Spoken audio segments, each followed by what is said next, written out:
राजा एक दिन अपने राज्य के भ्रमण पर निकलता है। कुछ दूर तक टहलते हुए जाता है कि उसे एक गरीब आदमी मिलता है तो उसकी हालत बहुत ही खराब थी। फटे पुराने कपड़े और पूरा शरीर गंदगी में लिप्त था। राजा को उस पर बहुत दया आती है। राजा अपने राज्य में ऐसे इंसान को देखकर परेशान हो जाता है कि उसके राज्य में कोई बहुत तकलीफ में है।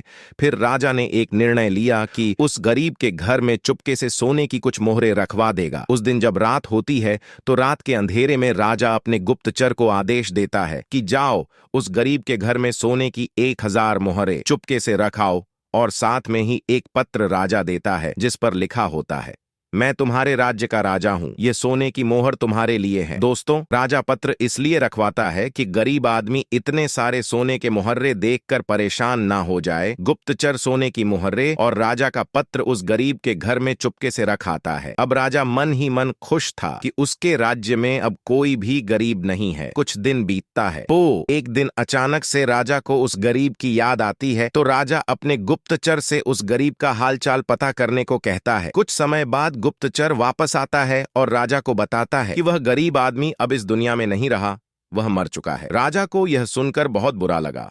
राजा ने पूछा कि क्या उसके मरने का कारण पता चला है? तो गुप्तचर ने बोला, जी महाराज, वह गरीब आदमी कुछ दिनों पहले बहुत खुश था, सबसे मिलता था, बातें करता था, उसके अंदर काफी बदलाव आ गया था।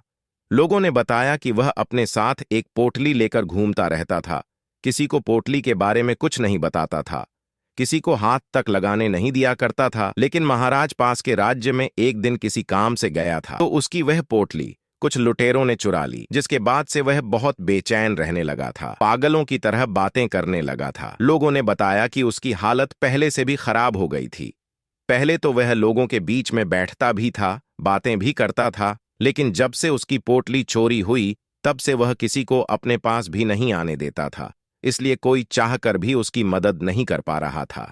गुप्तचर पूरी बात बताते हुए राजा के सामने एक पोटली पेश करता है जिसमें 800 सोने की मोहरें होती हैं। राजा इन मोहरों को देखकर पहचान जाता है। यह वही मोहरें थी जो राजा ने उस गरीब के घर में रखवाई थी, परंतु राजा ने तो 1000 मोहरें रखवाई थी, यहां सिर्फ 800 हैं।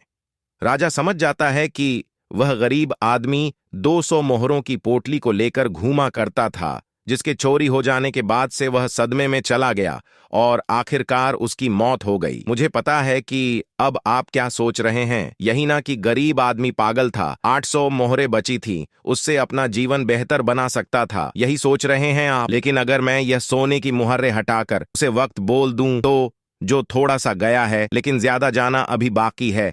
मैं इस कहानी के माध्यम से आपको यही समझाना चाहता था, जो खराब हो चुका है उसके बारे में सोचकर खुद को बर्बाद मत करो, जो बचा है उसे संवार लो। दोस्तों, आशा करता हूं आपको इस कहानी से काफी कुछ सीख मिली होगी। दोस्तों, इस वीडियो को लाइक करके और चैनल को सब्सक्राइब कर दे। धन्यवाद।